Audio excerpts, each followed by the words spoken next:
Icandelo lophando elijongene nobuqhophololo i-IDEC lijamelene neengxaki ezimandla ngelixa uJaji Takalani Rawlinga ebhengeze izolo ukuba iofisi yakhe ikulungele ukuphanda ukuphathwa bugwenxa kwangaphakathi. Intloko yeli candelo uAdvocate Andrea Johnson angarhoxiswa emsebenzini kulandela izityholo ezidandalaziswe kwikomishoni kaMadlanga.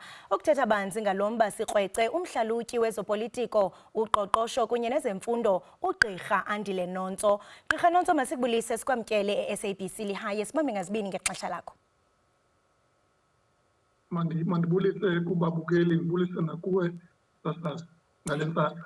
Enkosi kakhulu Gqirha. Ingaba uJaji Rawlinga angakwazi ngokwenene ukubuyisela isidima se-IDEC ngelixa esibona inkokheli ezayo eziphezulu zijongene nalamanyundululu?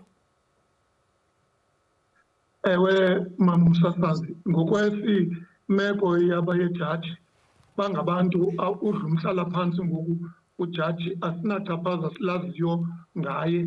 Ngokomo ii-judges ngabantu aba-independent, abantu abaneutral, abantu abazimeleyo ngokucinga nangokupika. Yiyo le nto esithi nangona eappointwe nguminister uzayoripota kuye kodwa akazulawulwa indlela makaqhube ngayo, kuba kaloku ngoku siyafumanisa uba le Independent Directorate Against Crime, le IDEC, ineengxaki ezininzi ezivela from entloko.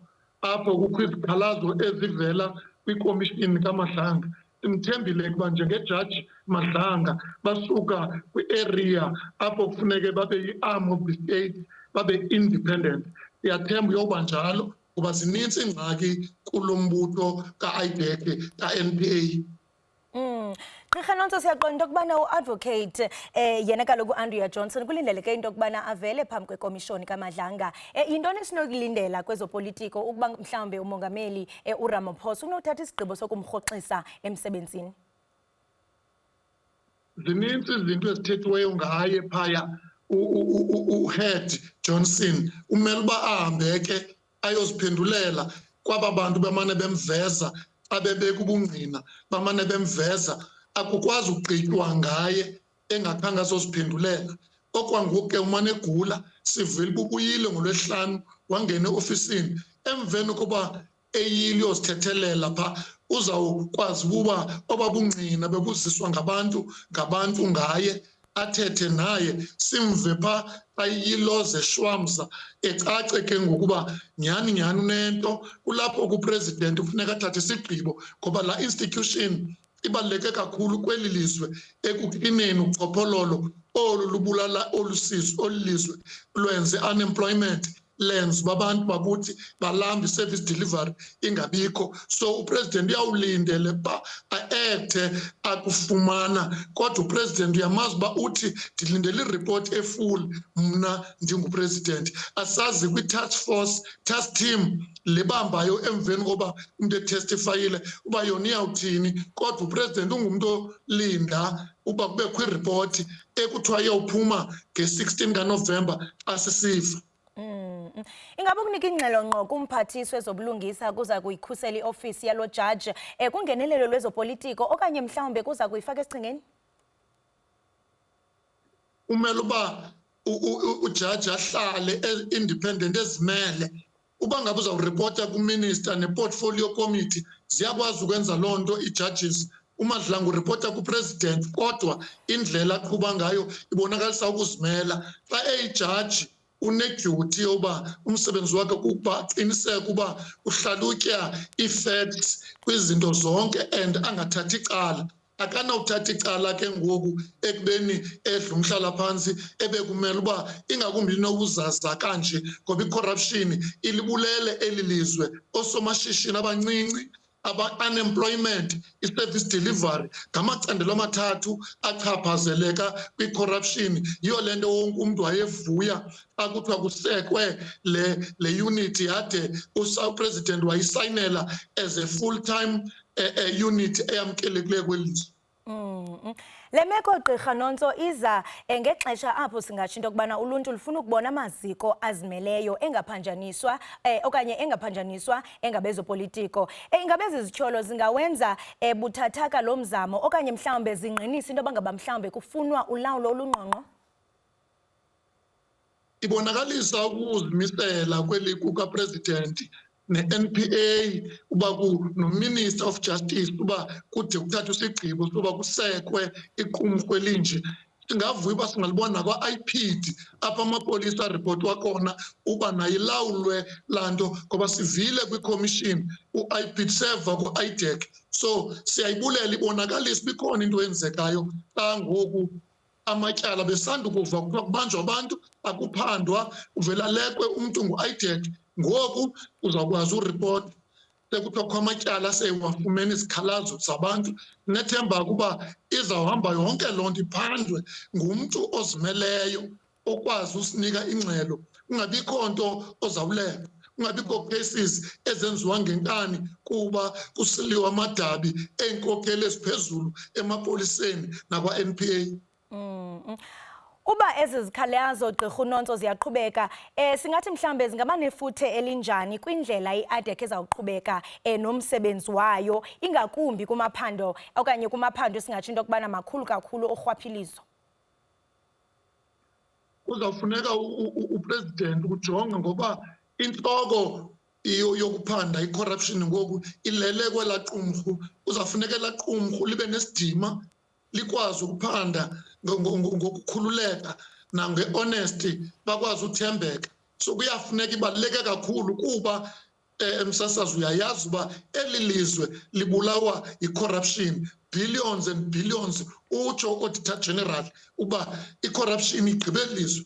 Kuyafuneka ke ombudsman ungalekwa abantu, ujonge ii-facts, ukhangela amangqina aqiqayo, uvele iziphumo ezizakwenza uba le institution ka-IDEC ibuyele benesidima, isentsha nobantsha for uba ikhonjwe kangaka kuMadlanga Commission.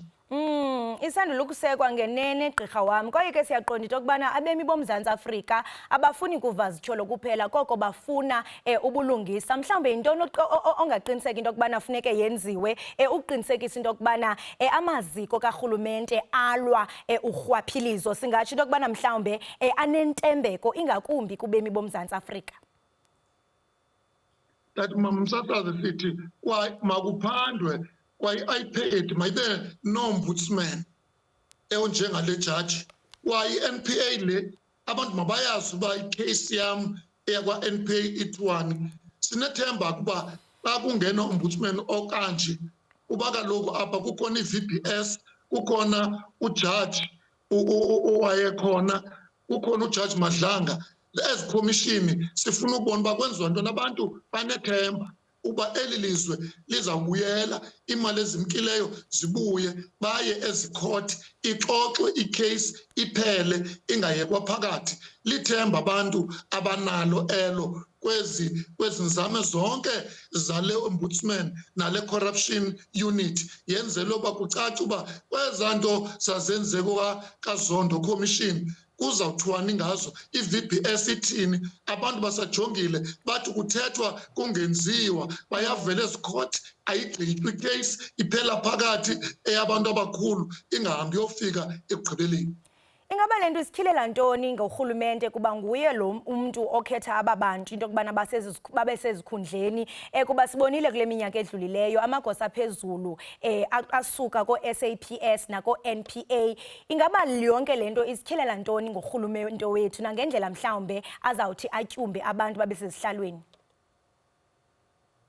That mamsasazi ithetha ukuthi mayiphele into yokudeploya ama-comrade kwi-positions, kujongwa abantu abaneskill. Yile nto sasisithi uba ungu-CFO kufuneke ube yi-chartered accountant, ube registered kwi-organization yakho, so that xa ungaperformi umosha uthi withdraw i-membership. Ne-municipal manager bekumele uba zonke zibe ne-MBA registered apha eSouth Africa njengamagqwetha, i-legal counsel, so that abantu abafakwe ezikhundleni noba ba-politically correct kodwa kuthathwa abantu abaneskills, kuba ukufaka noba ngubani yiyo le yenze olu qwithaqwithwano. Bakopa kwi-politicians nakwi-administration, ibona kwaSAPS kubole kunje. Imele uba kube khona utshintsho kuba ibonakalisa uba urhulumente ne-administration ayidibani ne-deployment ungajonganga iskills. Ngaphandle korhwaphilizo Gqirha Nonso, ingaba mhlawumbe amaziko la wethu ingakumbi alwa urhwaphilizo ingaba nalo uxanduva lokuphendula le nto ibizwa ngokuba yi-consequence management ngelamangesi? Bekumele uba ibe khona apho kukhona i-public funds, kukho abantu abaseburhulumenteni. Apha eSouth Africa amaxesha amaninzi ayikho i-accountability. Oko wakhala u-AG ekhala ngencwadi ezirongo kumasipala omnye aphindaphinde kayi-10, akukho action, akanamazinyo u-AG adadana ukusixelela uba imali kulo masipala ityiwe, akho action ithathwayo. Uyaziwa uba i-Financial Management Act la PMFA i-custodian yayo ngu-CFO Finance walapha kulo masipala, kodwa kuthiwa kuyakhangela uba kuba nomoshileyo kuba loku the-buck iphela nabani, no-MM municipal manager, no-CFO, no-DG uba yi-department. Zonke ezo zinto akho consequence management apha eSouth Africa ngelishwa. Ingaba loo nto iyazikhilela uba mhlawumbe iinkqubo zokongamela azanelanga kwakhona? Iinkqubo zokongamela zonelanga apha eMzantsi Afrika. Kusafuneka kukho abantu abazi-ignora ngamabom i-Public Finance Management Act kuba bebona uba xa umoshile akho nto yenziwayo kuwe.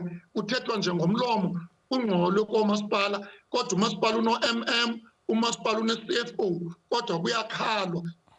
Ukudiploya abantu besaziwa bana-capacity, kodwa ukwi-faction ethile, ukwi-comrade ethile. Kanti noba umntu yi-comrade, izikolo zivuliwe, ayofunda i-degree, ayofunda i-MBL, abe nezikills zokulawula. Ungalawuli ngepolitiki. Ukhona umahluko ku-administration nepolitiki. Ku-administration ufolisha imithetho elawula loo organization ophethe kuyo. Gqirha Nonso, kuyatsho into yokubana sikwiminyaka engaphaya kwama-30 edemokhrasi, noko bekumele into yokubana zikhona izifundo esithe sabe kanti sizifundile.